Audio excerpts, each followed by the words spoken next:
Dito nga pala sa bukid ng mga binan kong hapon, meron po silang tanim na isang puno ng chestnut o kastanyas. Nagsisilaglagan na nga po yung mga ibang bunga, kaya naisipan kong mag-harvest. Ganito po yung itsura ng puno ng kastanyas, tapos ganito rin po yung itsura ng mga bunga niya. Matinik nga ito sa unang tingin, akala mo talaga rambutan. Dahil matinik ito, kaya kailangan natin gumamit dito ng sipit o kaya naman gloves. Dahil biglaan po yung pag-harvest ko ng kastanyas, kaya nakalimutan ko po magdala ng gloves o kaya naman sipit. Actually mga auntie, hindi ko po alam na meron na pong bunga yung mga kastanyas namin. Ang alam ko lang, pwede po mag-harvest ng kastanyas kapag buwan ng November o kaya naman December. Kapag may nahulog ng bunga, ayun na po pala yung start na pwede na pong mag-harvest. Kaya nga pala kami nandito sa bukid ngayon dahil magtatanim po kami ng labanos. Kaso nga lang, hindi po kami makapagtanim ngayon dahil nga po sira po yung tractor namin. Habang ginagawa po ng asawa ko yung tractor, naisipan ko pong pumunta dito sa puno ng chestnut. Sobrang ganda nga po ng panahon ngayon, hindi po masyadong malamig at hindi rin po masyadong mainit. Eto nga palang itsura ng chestnut, para po siyang sea urchin. Meron siyang tusok-tusok na parang karayom. Ingat-ingat lang po sa paghawak dahil napakasakit po kapag natusok tayo nito. Nung nasa Pinas pa nga lang pala ako dati mga auntie, ay hindi pa po ako nakakita o nakakain ng kastanyas. Hindi ko po alam yung itsura at saka hindi ko rin po alam kung ano yung lasa. Laman ko lang po yung salitang kastanyas dahil po dun sa kanta na sa Paskong darating. Lagi po namin yung kinakanta kapag nangangaroling kami sa kapitbahay. May candy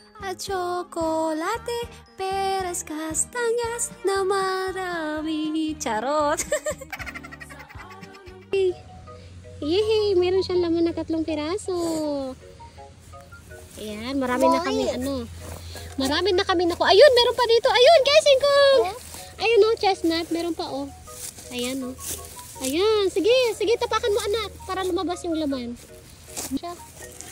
Ayan, hindi siya pwede, sira. Ay, ito pwede isa. Kore daijoubu. Kore wa ne, moiko wa. Okay. Ito pwede. Ayan, meron ulit tayong nakuhang 2 piraso. Daming bunga mga auntie, kaya ayan. Tsaga-tsaga lang natanggalin natin siya dun sa loob ng dun sa loob. Kasi medyo matinik lang, kaya tsaga-tsaga lang sa pagkuha. Meron ulit dito. Lumubog.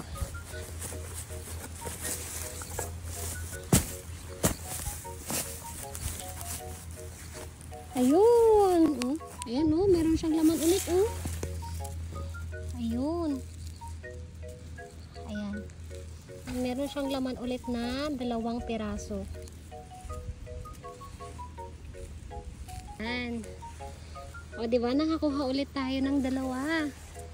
Nakaka-enjoy mamulot at kumuha ng mga bunga. Sa pagkuha po ng chestnut ay tinatapakan ko po para makuha ko po yung nasa loob. Pag wala kang gamit sa pagkuha ay medyo mahirap. Kaya kailangan kapag nag-harvest po tayo ng chestnut ay meron po tayong gamit kagaya ng gunting, sipit o kaya naman gloves. Sa mga nagtatanong nga po pala kung ano po yung itsura ng puno ng chestnut. Nakikita nyo po yung nasa likod ko, yan na po yung puno ng chestnut. Napakataas po at napakadaming bunga. Paano nga ba malalaman ang chestnut kapag pwede nang harvestin o kapag pwede na yung bunga? Kapag yung chestnut po ay bumuka na kagaya nito, ay pwede na po yung harvestin. Yung iba po ay nahuhulog lang at hindi pa bumubuka. Tsagaan lang din sa pagkuha dahil yung iba po ay sira tapos yung iba naman ay hindi. Para mas mabilis nga kami matapos ng anak ko, ay pinulot nga muna namin lahat yung mga bunga. Pagkatapos namin mapulot lahat, ay saka namin kukunin yung mga nasa loob. Ang dami! Bago natin makuha yung napakasarap na laman ng chestnut, ay kailangan muna nating mahirapan. Mahirapan sa pag-harvest dahil napakadaming mga tinik.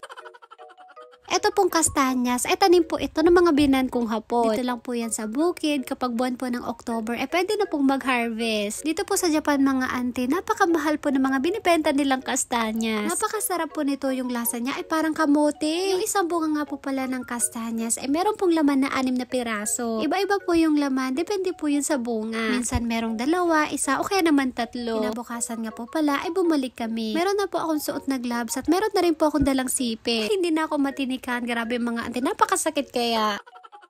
Mas mabilis at napakadali ng kumuha kapag meron tayong dalang sipit. Fast forward na nga po, nakauwi na kami ng bahay. Ito nga po pala yung nakuha ko dun sa unang harvest namin. Tapos ito naman po yung pangalawang harvest natin mga auntie. Pinaghalo ko na nga po, o diba napakadami. Hindi ko na kailangan pumunta sa supermarket para bumili lang ng chestnut. Ilalaga ko lang po to, o diba meron na po kaming kakainin. Halo-halo na nga itong nakuha ko, kaya tatanggalin ko po dyan yung iba dahil may sira. Next time po mga auntie, ipapakita ko po sa inyo kung paano ko siya niluluto. So yun lang po, maraming salamat sa panonood. Thank you for watching. Sayonara and...